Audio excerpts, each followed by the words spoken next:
Olá, povo de Deus, sexta-feira da 19ª semana do Tempo Comum, 16 de agosto de 2024. Nossa reflexão de hoje é a partir de Ezequiel 16, de 1 a 15, 60 e 63 e Mateus 19, 3, 12. Um gênero literário próprio do profeta Ezequiel é baseado no uso de metáforas e analogias próprio das parábolas. É assim que ele descreve hoje o amor de Deus por Jerusalém como análogo ao amor de um homem apaixonado. A paixão de Deus por Jerusalém, simbolizada numa mulher que o homem apaixonado adotou desde menina, a viu crescer, passar pela puberdade e se tornar uma mulher bela, não foi correspondida. Ela ficou encantada com a própria beleza, abusou da fama que sua beleza lhe deu e caiu na prostituição. Essa infidelidade é descrita de forma dura. Tu te oferecias desavergonhadamente a qualquer um que passasse e lhe pertencias.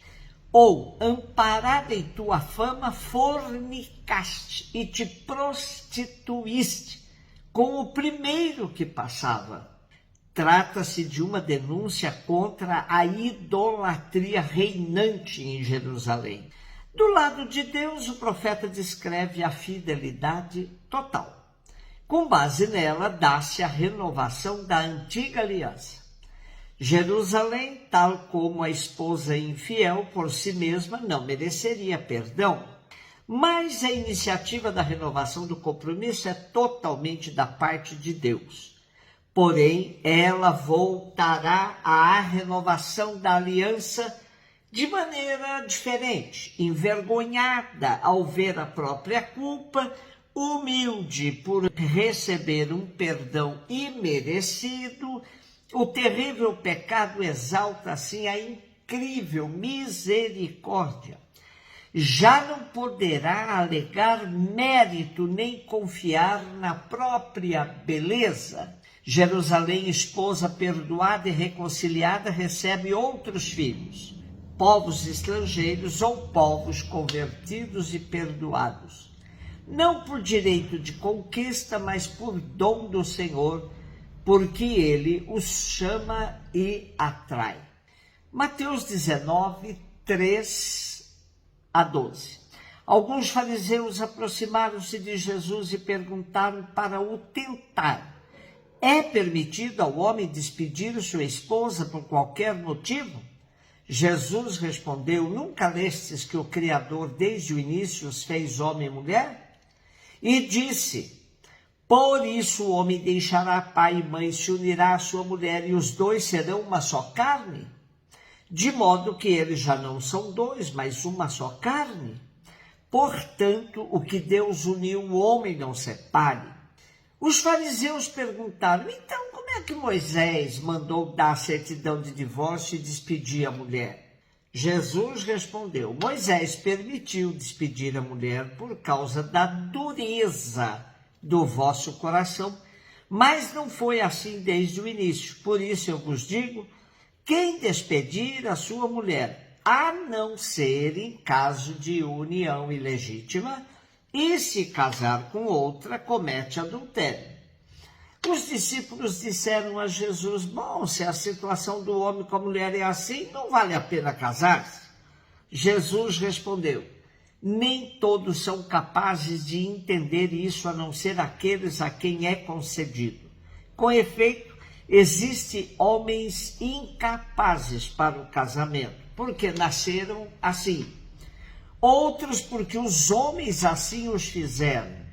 E outros ainda se fizeram incapazes por causa do reino dos céus. Quem puder entender, entenda. Nosso texto hoje começa com uma nova sessão narrativa de Mateus e tem logo no início uma provocação que fizeram a Jesus.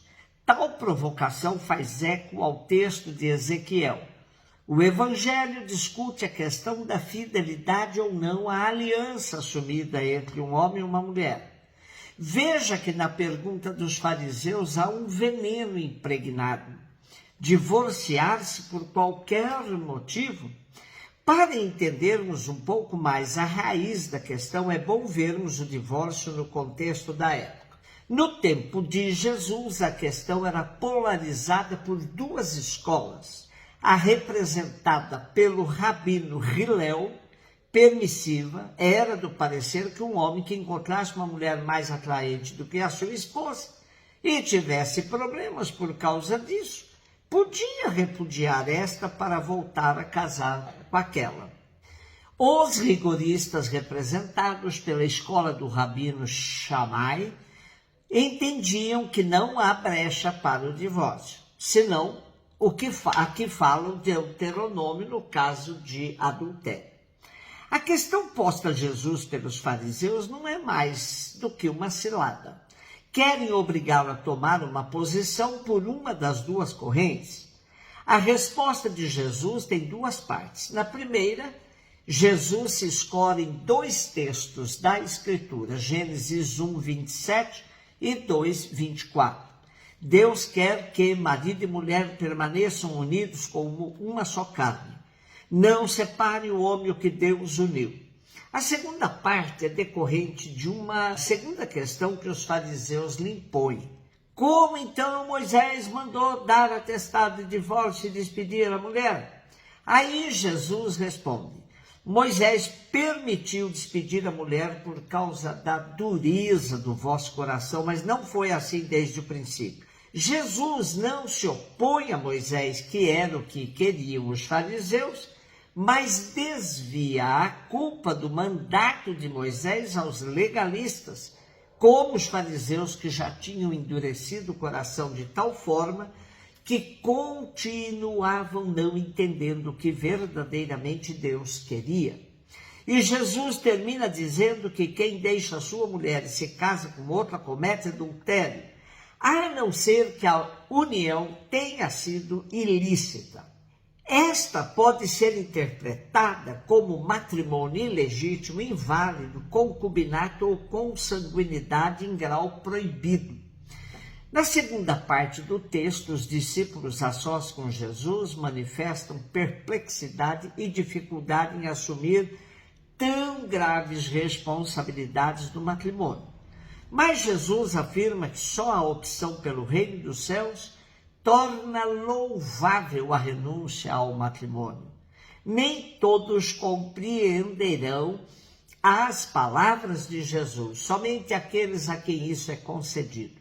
E Jesus termina dizendo a seus discípulos 3 tipos de eunucos: os de nascença, os que foram castrados e aqueles que renunciaram ao matrimônio por opção pelo reino. Enfim, Jesus dignifica a união entre o homem e a mulher, pois vê nela o projeto de Deus desde o início da criação, e dignifica também aqueles que optam pela vida celibatária, desde que seja por uma opção pelo reino dos céus. Nosso texto de hoje continua suscitando debates sobre o celibato e o divórcio, que são temas quase tabus para a instituição. Porém, para uma parcela significativa dos leigos com os quais convivemos, isso já se tornou irrelevante. Uma tendência crescente, sobretudo entre os jovens, é a busca de novas formas de relacionamentos, desvinculadas de formalidades legais.